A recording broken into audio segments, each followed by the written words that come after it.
എല്ലാവർക്കും നമസ്കാരം. ഞാൻ സരിത മഹേശ്വരൻ. ഇന്ന് ശ്രീമദ് വാൽമീകി രാമായണത്തിൻ്റെ ബാലകാണ്ഡത്തിലെ 4-ാമത്തെ സർഗത്തിലെ ശ്ലോകങ്ങളാണ് നമ്മൾ പഠിക്കാൻ പോണത്. കഴിഞ്ഞ ദിവസം പറഞ്ഞു നിർത്തിയത് നാരദൻ പറഞ്ഞു കൊടുത്തത് വാൽമീകിയുടെ മനസ്സിൽ എങ്ങനെയാണോ കഥയുടെ രൂപത്തിൽ വന്നത് അതാണ്. എല്ലാ കഥകളും നമ്മൾ ആദ്യമേ കേട്ടിട്ടുള്ളതാണ്.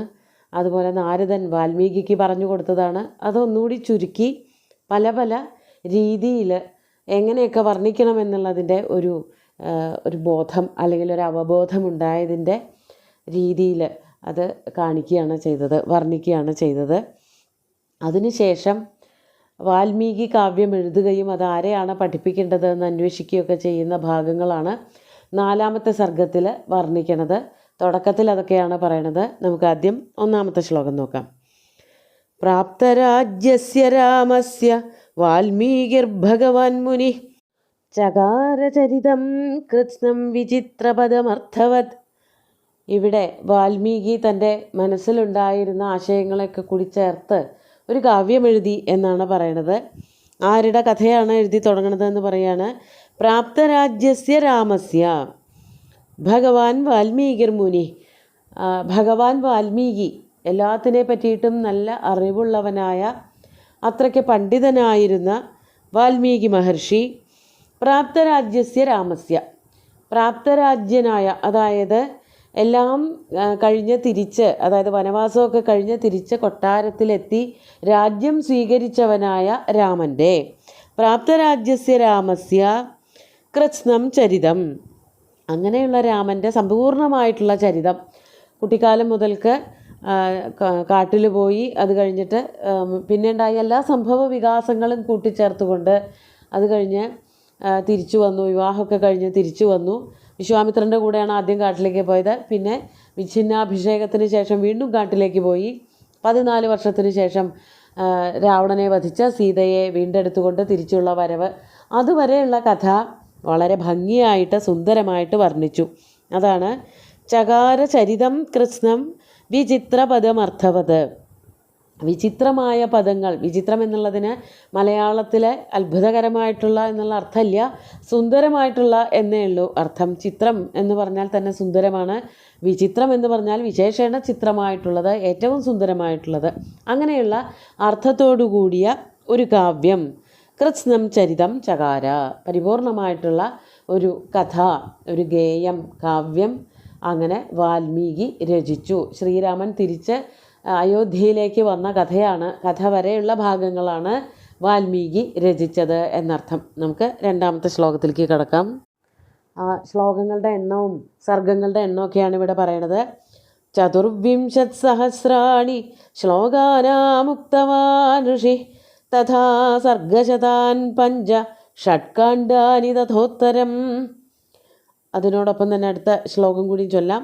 കൃത്വാ തു തന്മഹാപ്രാജ്ഞ സ ഭവിഷ്യം സഹോത്തരം ചിന്തയാമാസ കോന്വേതത് പ്രയുഞ്ജീയാദിതി പ്രഭു. 2-ാമത്തെ ശ്ലോകത്തിൽ സർഗങ്ങളുടെയും അതുപോലെ കാണ്ഡങ്ങളുടെയൊക്കെ എണ്ണമാണ് പറയണത്. ശ്ലോകങ്ങളുടെ എണ്ണം ആദ്യം പറയാണ്. 40 സഹസ്രാണി, 40 24,000 സഹസ്രാണി ശ്ലോകങ്ങൾ, 24,000 ശ്ലോകങ്ങളുണ്ട്. ഉക്തവാൻ ഋഷി, ഋഷിയുടെ മനസ്സിൽ കണ്ട ആ കഥകളൊക്കെ കൂടി വർണ്ണിച്ചപ്പോൾ 24,000 ശ്ലോകങ്ങൾ വേണ്ടി വന്നു കഥ മുഴുവനും പറയാൻ. അതുപോലെ തഥാ സർഗശതാൻ 5 സർഗശതാൻ, സർഗശതങ്ങൾ 100 സർഗങ്ങൾ. 100 എന്ന് പറഞ്ഞാൽ പോരാ, അത് കഴിഞ്ഞിട്ട് അവിടെ 5 എന്ന് പറയുന്നുണ്ട്. അപ്പോൾ സർഗശതാൻ 100 സർഗങ്ങളുള്ള 5 എണ്ണം, അതായത് 500 സർഗങ്ങളുണ്ട്. അത് കഴിഞ്ഞിട്ട് ഷഡ് കാണ്ഡാനി 6 കാണ്ഡങ്ങളുണ്ട്. 6 അല്ല, ഒരെണ്ണം കൂടി ഉണ്ടെന്ന് പറയണ. തഥാ ഉത്തരം, പിന്നെ ഉത്തരകാണ്ഡം കൂടി രചിച്ചു. ഉത്തരകാണ്ഡം പിന്നീട് കൂട്ടിച്ചേർത്തത് തന്നെയാണ്. അതായത് രാമൻ തിരിച്ചു വന്നതിന് ശേഷം സംഭവിച്ചത് അതുകൂടി എഴുതി ചേർത്തു എന്നുള്ളത് കഴിഞ്ഞ ദിവസം പറഞ്ഞിരുന്നു. അപ്പോൾ പ്രധാനമായിട്ടുള്ള കഥ എന്ന് പറയുന്നത് 6-ാമത്തെ കാണ്ഡത്തോടു കൂടി തന്നെ തീരാണ്. അതായത് രാവണവധം കഴിഞ്ഞു, സീതയെ വീണ്ടെടുത്ത് കൊട്ടാരത്തിലേക്ക് വന്നു, അയോധ്യയിലേക്ക് എത്തിയെന്ന് പറയണതോട് കൂടിയിട്ട് ഏതാണ്ട് കഥ തീരുകയാണ് ചെയ്യണത്. അതിനുശേഷം സംഭവിച്ച കാര്യങ്ങളെ ഒരു 7-ാമത്തെ കാണ്ഡം കൂടി കൂട്ടിച്ചേർത്ത് എഴുതി ചേർത്തു. അതൊക്കെ കൂടി എഴുതിയിട്ട് കൃത്വ കൃത്വാതു എഴുതി കഴിഞ്ഞിട്ട് പിന്നെ വാൽമീകി ആലോചിക്കുകയാണ്, തന്മഹാപ്രാജ്ഞ സ ഭവിഷ്യം സഹോത്തരം. ആ മഹാപ്രാജ്ഞനായിട്ടുള്ള വളരെ വലിയ ബുദ്ധിമാനായിട്ടുള്ള ആ കവി വാൽമീകി അതിൽ കൂട്ടിച്ചേർത്തത് സഭവിഷ്യം സഹോത്തരം. സഭവിഷ്യം എന്ന് പറഞ്ഞാൽ വരാൻ പോണ കാര്യങ്ങൾ, അതുപോലെ തന്നെ അതിൻ്റെ കൂടെ കൂട്ടിച്ചേർക്കേണ്ടതായിട്ടുള്ള കഥകൾ എല്ലാം ചേർത്തിട്ടാണ് ഈ 500 സർഗങ്ങളും അതുപോലെ തന്നെ 6 കാണ്ഡങ്ങളും 6+1 7 കാണ്ഡങ്ങളും അതോടൊപ്പം തന്നെ 24,000 ശ്ലോകങ്ങളുമുള്ള വാൽമീകി രാമായണം രചിച്ചത്. അങ്ങനെ എല്ലാം കൂടി കൂട്ടിച്ചേർത്തതിന് ശേഷം വാൽമീകി ആലോചിക്കുകയാണ്, കോ നു കഹ നു ഏതത് പ്രയുഞ്ജീയാദ് ഇതി പ്രഭു ചിന്തയാമാസ. മഹാപ്രാജ്ഞ പ്രഭു ചിന്തയാമാസ. ഇത്രയും വലിയൊരു കാവ്യം എഴുതിയതിന് ശേഷം എന്താണ് വാൽമീകി ആലോചിച്ചത്? കോന്വേദത് പ്രയുഞ്ജീയാദ്. ആരാണ് ഇതൊന്ന് ഹൃദിസ്ഥമാക്കുക? കാണാപാഠം പഠിച്ചിട്ട് ആരാണിതൊന്ന് ചൊല്ലി വേറൊരാളുടെ മുമ്പിൽ അവതരിപ്പിക്കുക. അതാണ് പ്രയുഞ്ജീയാദ്. ആരാണിതൊന്ന് പ്രയോഗതലത്തിൽ കൊണ്ടുവരിക എന്ന് പ്രഭു ചിന്തയാമാസ. ആ പ്രഭുവായിട്ടുള്ള എല്ലാത്തിനും അധിപതിയായിട്ടുള്ള ആ കവി വാൽമീകി ചിന്തിച്ചു. എന്നിട്ട് അപ്പോൾ ഇതൊക്കെ ആലോചിച്ചിട്ട് പിന്നെ എന്താണ് ചെയ്തത്? ആ സമയത്ത് ആരാ വന്നതെന്ന് പറയാണ് 4ാമത്തെ ശ്ലോകം. തസ്യ ചിന്തയമാനസ്യ മഹർഷേർഭാവിതാത്മന അഗൃഹീതാം തതഃ പാദൗ മുനിവേശൗ കുശീലവൗ. 5ാമത്തെയും കൂടിയും ചൊല്ലാം. കുശീലവൗ തു ധർമ്മജ്ഞൗ രാജപുത്രൗ യശസ്വിനൗ ഭ്രാതരൗ സ്വരസമ്പന്നൗ ദദർശാശ്രമവാസിനൗ. അങ്ങനെ ഇതൊക്കെ ചിന്തിച്ചു കൊണ്ടിരിക്കുന്നവനായ ആ വാൽമീകി മഹർഷിയുടെ മുമ്പിൽ 2 പേര് വന്നു പെട്ടു. അതാണ് തസ്യ ചിന്തയമാനസ്യ.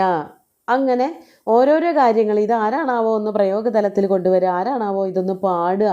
ഗാഥ എന്നും ഗേയം എന്നൊക്കെ പറയുന്നുണ്ട് രാമായണത്തിന്, ഗീതം എന്നൊക്കെ പേരുണ്ട്. പാടി നടക്കേണ്ടത് എന്നാണ് അർത്ഥം. ആ രാമായണം ആരൊരാൾ പാടും എന്നാലോചിച്ചു കൊണ്ടിരുന്ന മഹർഷിയുടെ മുമ്പിൽ ഭാവിതാത്മന മഹർഷേഹേ, ഇങ്ങനെ ചിന്തിച്ചു കൊണ്ടിരിക്കുന്ന, മനസ്സിൽ ഓരോ ഭാവനകളുമായിട്ടിരിക്കുന്ന ആ മഹർഷേഹേ, മഹർഷിയുടെ മുമ്പിൽ ആരാണ് വന്നത്? തഥ, അതിനുശേഷം മഹർഷേഹേ പാദൗ, ആ മഹർഷിയുടെ പാദങ്ങൾ മുനിവേഷൗ കുശീലവൗ അഗൃഹീതാം, മുനിവേഷം ധരിച്ചവരായ കുശീലവന്മാർ ആ പാദങ്ങളിൽ പിടിച്ച് അനുഗ്രഹത്തിനായിട്ട് യാചിച്ചു എന്നർത്ഥം. അതായത് തൻ്റെ കാവ്യം ആരാണൊന്ന് പാടുക എന്ന് ആലോചിച്ചു കൊണ്ടിരിക്കുകയായിരുന്ന വാൽമീകി മഹർഷിയുടെ കാൽക്കൽ വന്ന് 2 ബാലകന്മാർ വന്ദിച്ചു. അതാണ് പറയണത്. ആരാണ് അത്? കുശലവന്മാരാണ്. പക്ഷേ കുശീലവന്മാർ എന്നുള്ളത് കൊണ്ട് നാടകത്തിനും അല്ലെങ്കിൽ പാട്ടുപാടാനുമൊക്കെ തയ്യാറായി നിൽക്കുന്നവർ, ഗായകന്മാർ, അഭിനയ കോവിദന്മാർ, അങ്ങനെയുള്ളവരെയൊക്കെ പറയണ പേരാണ് കുശീലവൗ എന്ന്. കുശീലവൗ കുശലവനാമധാരിണൗ എന്ന് രാമായണ ചമ്പൂല് പറയുന്നുണ്ട്. അവരുടെ പേര് കുശലും ലവനും എന്നായിരുന്നു. പക്ഷെ അവർ നല്ല അഭിനേതാക്കളായിരുന്നു, കുശീലവന്മാരായിരുന്നു, നടന്മാരായിരുന്നു. അപ്പോൾ ഇവിടെ താൻ തന്നെ വളർത്തി വലുതാക്കിയ 2 ബാലകന്മാർ നന്നായിട്ട് നല്ല ബുദ്ധിമാന്മാരായിട്ടുള്ള കുമാരന്മാരാണ്. അവർ തന്നെയാണ് ആ സമയത്ത് ഇതിങ്ങനെ ആലോചിച്ചു കൊണ്ടിരിക്കുന്ന സമയത്ത് വാൽമീകിയുടെ കാൽക്കൽ വന്ന് നമസ്കരിച്ചത്. അഗൃഹീതാം തതഃ പാദൗ, വാൽമീകിയുടെ പാദങ്ങൾ ഗ്രഹിച്ചു, പാദങ്ങൾ സ്പർശിച്ചുകൊണ്ട് അനുഗ്രഹത്തിനായിട്ട് നമസ്കരിച്ചു. ആരായിരുന്നു അത്? മുനിവേഷവും കുശീലവൗ അഗൃഹീതാം, മുനിവേഷം ധരിച്ചവരായ കുശീലവന്മാർ 2 പേര്, 2 ബാലകന്മാർ വാൽമീകിയുടെ മുമ്പിൽ വന്ന് നമസ്കരിച്ചു എന്നർത്ഥം. അവർ ആരായിരുന്നു? ആ കുശീലവന്മാരായ ആരായിരുന്നു പറയാണ്? കുശീലവൗതു. ആ കുശീലവന്മാരാകട്ടെ ആരായിരുന്നു? ധർമ്മജ്ഞവും, ധർമ്മത്തെ പറ്റിയിട്ട് നല്ല ജ്ഞാനമുള്ളവരായിരുന്നു. രാജപുത്രവും, രാജകുമാരന്മാരായിരുന്നു. യശസ്വിനവും, നല്ല യശസ്സുള്ളവർ, നല്ല പ്രശസ്തി കേട്ടവരായിരുന്നു. അതോടൊപ്പം തന്നെ അവരാരായിരുന്നു? ഭ്രാതരവും, അവർ ഭ്രാതാക്കന്മാരായിരുന്നു. ഭ്രാതാക്കന്മാരെന്ന് പറഞ്ഞാൽ സഹോദരങ്ങൾ, ഇരട്ട സഹോദരന്മാരുമായിരുന്നു. മാത്രമല്ല അവർ സ്വരസമ്പന്നന്മാരായിരുന്നു. ആശ്രമവാസിനൗ ദദർശ, അങ്ങനെയുള്ള ആശ്രമവാസികളായിട്ടുള്ള ആ ബാലകന്മാരെ വാൽമീകിയും നല്ലോണം കൺകുളിർക്കെ കണ്ടു. ഇങ്ങനെ ഈ കാവ്യം ആര് പഠിക്കും, ആര് എല്ലാവർക്കും വേണ്ടി ചൊല്ലിക്കൊടുക്കും എന്നൊക്കെ ആലോചിച്ചു കൊണ്ടിരിക്കുന്നതിൻ്റെ ഇടയ്ക്കാണ് ഈ രണ്ട് ബാലകന്മാർ വന്നിട്ട്, താൻ പഠിപ്പിച്ച കുട്ടികളാണ്, അവിടെ കുറേ കാലമായിട്ട് ആശ്രമത്തിലുള്ള കുട്ടികളാണ്, അവരെ പറ്റിയൊന്നും അത്രയും നേരം ആലോചിച്ചു കൊണ്ടിരുന്നില്ല. അവർ പെട്ടെന്ന് വന്ന് സാധാരണ ചെയ്യാറുള്ളത് പോലെയുള്ള വന്ദനാദി ക്രിയകളൊക്കെ ചെയ്തപ്പോഴാണ് പെട്ടെന്ന് വാൽമീകിയുടെ മനസ്സിൽ ഇങ്ങനെയൊക്കെയുള്ളൊരു ആശയങ്ങൾ കടന്നു പോയത്. അവർ രജപുത്രന്മാരാണ്, യശസ്സുള്ളവരാണ്, സഹോദരങ്ങളാണ്, നല്ല പാട്ട് പാടാൻ കഴിവുള്ളവരാണ്, നല്ല ശബ്ദം മാധുര്യമുള്ളവരാണ്, അവർ നന്നായി പഠിച്ചിട്ടുള്ള കുട്ടികളാണ്. അവരെ രണ്ടുപേരെയും താൻ തന്നെയാണ് വളർത്തി വലുതാക്കിയത്. ആശ്രമത്തിൽ വസിക്കുന്നവരുമായിട്ടുള്ള രണ്ട് കുശീലവന്മാരെ, നല്ല മിടുക്കുള്ള സമ്പന്നരായിട്ടുള്ള കഴിവുകളുള്ള, അതായത് സമ്പന്നത എന്നുള്ളത് കൊണ്ട് അറിവ് സമ്പാദിക്കാനുള്ള കഴിവ്, അഭിനയിക്കാനുള്ള കഴിവ്, പാട്ട് പാടാനുള്ള കഴിവ് തുടങ്ങിയിട്ടുള്ള സകല ഗുണ ആധാരഭൂതന്മാരായിട്ടുള്ള രണ്ട് ബാലകന്മാരെ വാൽമീകി തത്സമയം കാണുകയാണ് ചെയ്യണത്. എന്നിട്ടോ അത് കഴിഞ്ഞിട്ട് എന്താണ് ചെയ്തത് വാൽമീകി? 6ാമത്തെ ശ്ലോകം കൂടി നോക്കൂ. സതുമേധാവിനൗ ദൃഷ്ട്വാ വേദേഷു പരിനിഷ്ഠിതൗ വേദോപബൃംഹണാർത്ഥായ താവഗ്രാഹയത പ്രഭു. സതു, ആ വാൽമീകി മഹർഷിയാകട്ടെ, മേധാവിനൗ വേദേഷു പരിനിഷ്ഠിതൗ ദൃഷ്ട്വാ, മേധാവികളാണ്, നല്ല ബുദ്ധിഗ്രാഹ്യം ഉള്ളവരാണ്, പറഞ്ഞാൽ വേഗം മനസ്സിലാവും, നല്ല തെളിഞ്ഞ തികഞ്ഞ ബുദ്ധിയുള്ള രണ്ട് ബാലകന്മാർ. അവർ രണ്ട് ബാലകന്മാർ എന്ത് ചെയ്തു? എങ്ങനെയുള്ളവരാണ്? നല്ല മേധാവികളാണ്, നല്ല ബുദ്ധിശക്തിയുള്ളവരാണ്. വേദേഷു പരിനിഷ്ഠിതവും, വേദം മുഴുവനും പഠിച്ചിട്ടുള്ളവരാണ്. വേദം പഠിച്ചിട്ടുള്ളവർക്ക്, അപ്പോൾ വേദം എന്ന് പറഞ്ഞാൽ തന്നെ എത്ര 1000 ശ്ലോകങ്ങളുണ്ട്. അത്രയും ശ്ലോകങ്ങൾ കാണാപാഠം പഠിച്ചിട്ടുള്ളവർ. ഒരു വേദം മാത്രമൊന്നുമല്ല, ഋക്ക, യജുസ്, സാമം, അഥർവം ഇതൊക്കെ പഠിച്ചിട്ടുള്ളവരാവണം. അത്രയും വേദങ്ങൾ കാണാപാഠം പഠിക്കണം എന്നുണ്ടെങ്കിൽ ഈ 24,000 ശ്ലോകങ്ങളൊന്നുമല്ല. അതുകൊണ്ടാണ് അവർ വേദത്തിൽ നല്ല പരിനിഷ്ഠയുള്ളവരാണ്, നല്ല ഗ്രാഹ്യമുള്ളവരാണ് എന്ന് എടുത്തു പറഞ്ഞത്. വേദേഷു പരിനിഷ്ഠിതവും മാത്രമല്ല, വേദോപബൃംഹണാർത്ഥായ താവഗ്രാഹയത പ്രഭു, അവരെ രണ്ടുപേരെയും തൗ വേദ ഉപബൃംഹണാർത്ഥായ, വേദങ്ങളുടെ ഉപബൃംഹണം പഠിക്കുന്നതിന് വേണ്ടിയിട്ട്, വേദങ്ങളുടെ ചുരുക്കം, അതായത് അതാണ് രാമായണം. വേദത്തിൽ എന്തൊക്കെയാണോ പറഞ്ഞു തന്നിരിക്കുന്നത് അതിനെയൊക്കെ ചുരുക്കി പറഞ്ഞിരിക്കുന്നതാണ് പുരാണങ്ങൾ അല്ലെങ്കിൽ ഇതിഹാസങ്ങൾ. ആ രാമായണം എന്നു പേരുള്ള ഇതിഹാസം പഠിക്കുന്നതിന് വേണ്ടിയിട്ട് തൗ, അവരെ രണ്ടുപേരെയും പ്രഭു അഗ്രാഹയത, പ്രഭു എന്നുള്ളത് കൊണ്ട് ഇവിടെ കവിയായിട്ടുള്ള വാൽമീകി, ഋഷിയായിട്ടുള്ള വാൽമീകി തിരഞ്ഞെടുക്കുകയും ചെയ്തു എന്നർത്ഥം. അപ്പോൾ ഈ രണ്ട് ബാലകന്മാർ ആവശ്യമുള്ള സമയത്ത് തന്നെയാണ് വാൽമീകിയെ നമസ്കരിക്കാൻ വന്നത്. അവരെ രണ്ടുപേരെയും ഈ രാമായണ ഗീതം പഠിക്കാനായിട്ടും പ്രചരിപ്പിക്കാനായിട്ടും വാൽമീകി തിരഞ്ഞെടുത്തു എന്നാണ് പറയണത്. നമുക്ക് ശ്ലോകങ്ങൾ ഒന്നുകൂടി ചൊല്ലി നോക്കാം.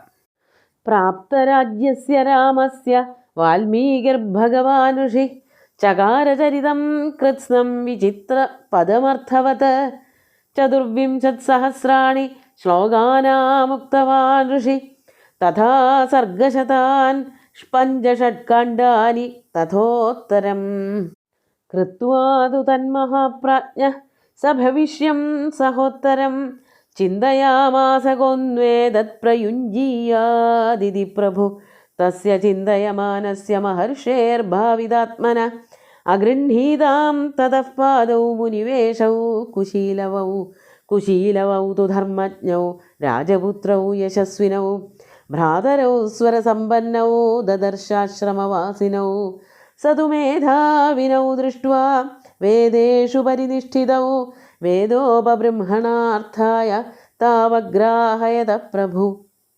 അങ്ങനെ അവരെ രണ്ടുപേരെയും കുശലവന്മാർ, ശ്രീരാമൻ്റെ പുത്രന്മാരായിട്ടുള്ള കുശനെയും ലവനെയും രാമായണ ഗീതം പഠിക്കാനായിട്ട് തിരഞ്ഞെടുക്കുകയാണ് ചെയ്തത്. അവർ തന്നെയാണ് വാൽമീകിയുടെ മുമ്പിൽ വന്നത് എന്നും കവി വർണ്ണിച്ചിട്ടുണ്ട്. സുന്ദരമായിട്ടുള്ള ശ്ലോകങ്ങൾ ഭഗവാൻ ശ്രീരാമചന്ദ്രൻ്റെ കാൽക്കൽ അർപ്പിച്ചുകൊണ്ട് ഗുരുവായൂരപ്പനെ സാഷ്ടാംഗം നമസ്കരിച്ചുകൊണ്ട് എല്ലാവർക്കും ശുഭദിനം നേർന്നു നിർത്തട്ടെ. നന്ദി.